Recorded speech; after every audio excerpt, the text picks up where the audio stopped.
Bueno, eta orain topagunea saretzen eta Bidania Goiatzeko liburutegitik egiten duten lanaren inguruan hitz egingo digu Begoña Olamusuk bertako liburuzainak. Beraz, Begoña, nahi duzunean zure hitza. Egun non, entzuten da? Bai, bai. Bale, eskerrik asko gonbidatzagatik, eta bai, esan duen bezala Bidania Goiazko liburutegitik nator, eta hango liburuzaina naiz. Herriak, 550 biztanle baino gutxiago dituen Tolosaldeko Erni azpian dagoen txokoa da. Liburutegia balioan hitzeko eraikinean dago. Hor ikusikoa, aurki. Osasun zentroa eta balioan hitzeko gela bean daude. Eguneko zentroa lehen solairuan, eta liburutegia hor bera goian, bigarren pisoan leiateoik da. Liburutegia 2007ko azaroan hasi ginen. Liburutegia jazten, apala betetzen, erregistroak egiten, biltegiti liburuak hartzen, bueno, dena zegoen egiteko eta hoxe. Astelenetan, hasieratik, astelenetan eta asteazkenetan dago zabalik. Nik orain, bertan, azkeneko urteetan behintzat, 10 ordu lan egiten ditut. Hasieratik helburu bat izan dugu, herriko zerbitzu bat gehiago izatea. Herriko zerbitzuekin batera. Bai eskola, bai gizarte laguntzailea, horiek denek. Eta bigarren gogo bat edo izan zen topagune izatea zen gure helburua. Guretzat zertzen topagune izatea. Espazioa jendez betetzea nola bat esateko. Aur, gazte, heldu, hango idea zan, aurrak eta liburuak eta ipuinak eta ez. Izatea zerbait zabalagoa. Espazio ireki bat, non bertan egoteko lekua izatea ere bai, irakurtzeaz, irakurgaiaz gain, eta espazio segurua ere eta erabilia sortzea zen nire asmoa bintzat. Azkeneko urtetan gehien bat oain liburutegia erabiltzen dugu bilerak egiteko, adibidez saiaz mankomunitateko bigarren berdintasun plan estrategikoa hurbildu ginen, eta ni bertan, literatura baliatzen dugu berdintasunaren inguruko gaiak hausnartzeko taldean, eta horritz egiteko, idazle emakumekin solasaldiak martxoan 8 eta azaroak 25 inguruan, horren inguruan antolaketa bat egiten dugu bai. Gure herriko baldintzak, hau orokorra da, baino gure herriko baldintzak hobetzea, gizarte inklusiboagoa eta kohesionatuagoa izaten laguntzean nahi genuen eta dugu noski. Herritarren inplikazioa eta protagonismoa bilatuz. Batzutan zubigile eta beste batzutan bide lagun izaten saiatu gea. Gure beste helburu nagusia harremanak eraikitzea izan da. Eta nola antolatutako ekintzen bidez.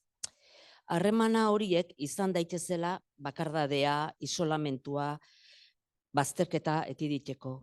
Eta hori nola egin dugu? Harreman zuzena hor dagoen Elena Rikondokin gizarte laguntzailearekin hasieratik. Anekdota asko kontatuko nituzke, baina luze joango nitzeke orduan, ez da kontatuko. Eta garrantzitsua baita udalak eta udal taldeak baiezkoa, edo bintzat ez digu ezezkoa eman gure zorokerietan.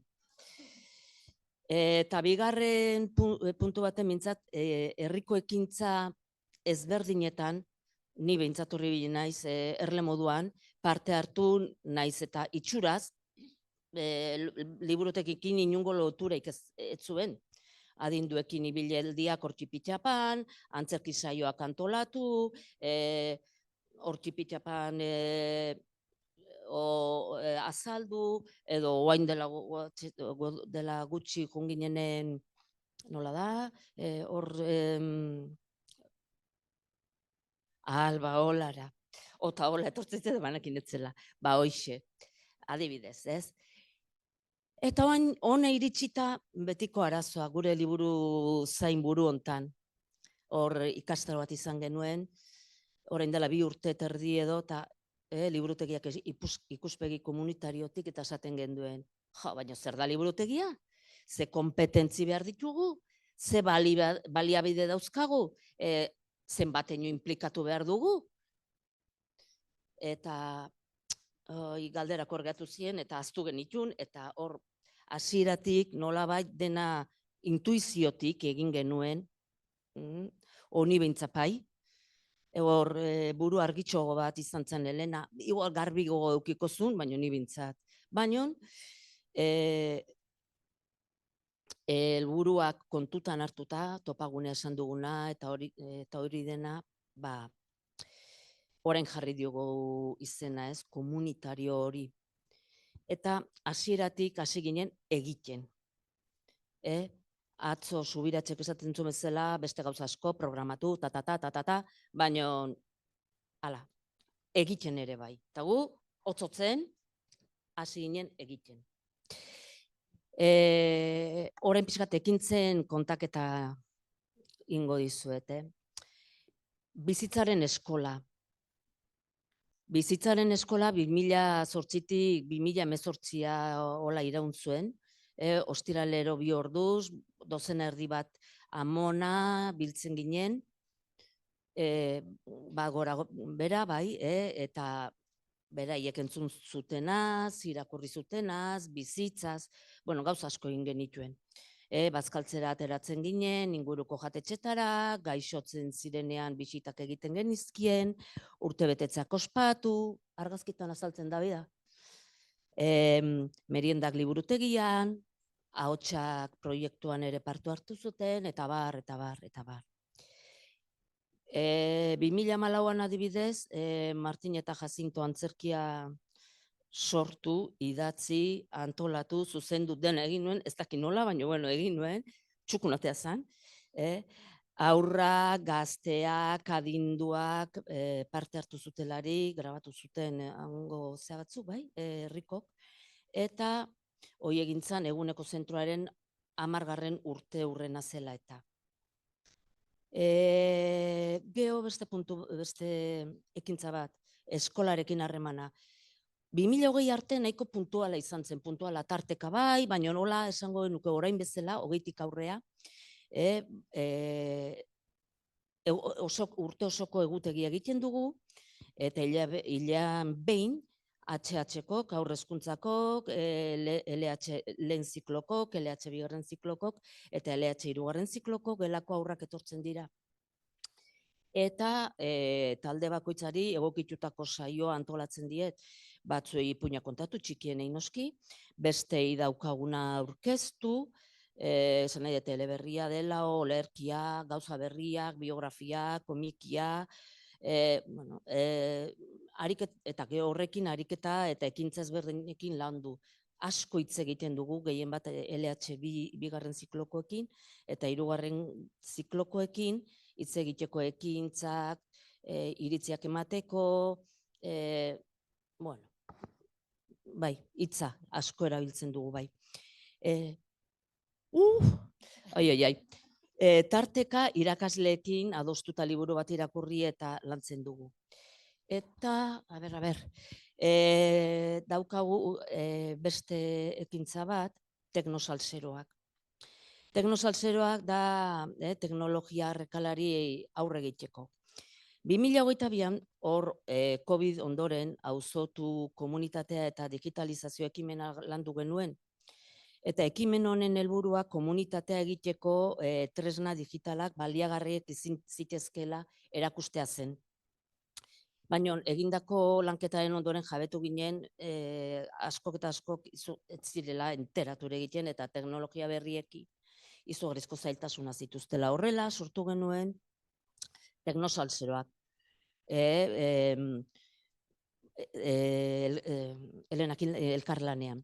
Astean 2 orduko saioak dira, telefono mugikorraren erabilera erraztea zen helburua hasiera batean, eta komunikaziorako oinarriak landu ditugu.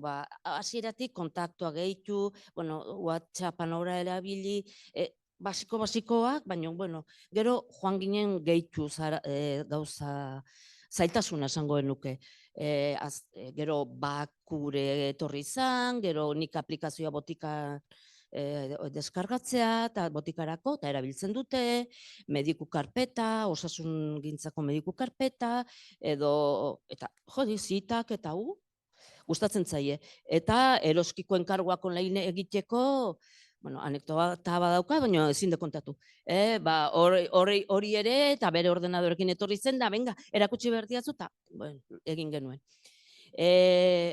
Egia da taldearen momentuko beharretara moldatzen dela, eta modu horizontalean, eta eroso sentitzen diren hizkuntzan egin dugula euskeraz, eta egia da asko ikasi dudala nik ere. Joan den urtean, Aptes elkartetik, gizarte teknologoa etorri zitzaigun, eta UELK aplikazioan ere parte hartu genuen bere laguntzarekin.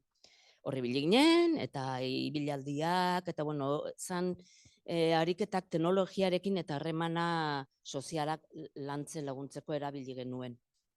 Hor uzten dut. Gehiago dauzkateta.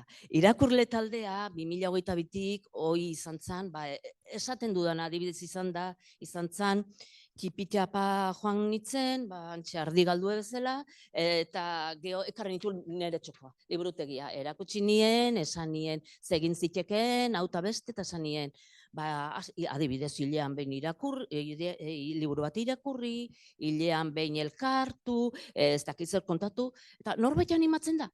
6 pertsona, 6, esan, inok ez zitarrapatuko, urrengo hilean jantolatuta, eta jasita ginen liburu pila batekin. Hilean behin biltzen gara, ordu ezkeoztik, gaien aldetik, saiatzen gara interesatuko zaizkienak izatea, identifikatuko dituenak, ulertu eta ze pentsa emango dienak. Liburutegi arteko mailegun bidez lortzen ditugu, ordu inok ez ditu erosi behar, jendeak proposatutako liburua irakurrita etortzen da. Urtean bi alditan, idazlea ekartzen dugu, horretorri zaizkigu, eta zabaldekundea egiten dugu orduan, eta ondoko herrietako irakurleak etortzen dira. Etorri zaizkigu Uxue Alberdi, Amets Arzallus, Arentxa Urreta Bizkaia, Maian Etxoperena, gaiak erabatez berdinak, eta denak oso interesgarriak, eta jendea oso eskertua. Gazteak ere bai, gazteekin gure plazatxo ekimenakin ere badugu harremana, izen emateak eta launtzen diegu, edo, banoa bai, azkeneko ekimena eta agurra, jazta. Eta liburutegia ikasteko erabiltzen dute, ludoteko monitorekin lotura badugu, eta ekintzen antolaketa hor ugari bai. Eta, despedidako,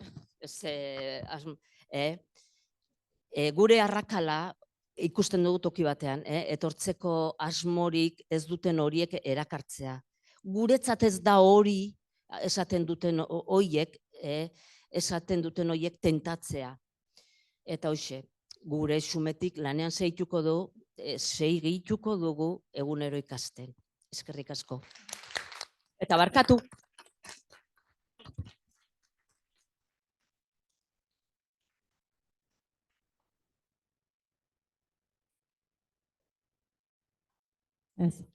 Eskerrik asko Begoña, zaila da, saltzea.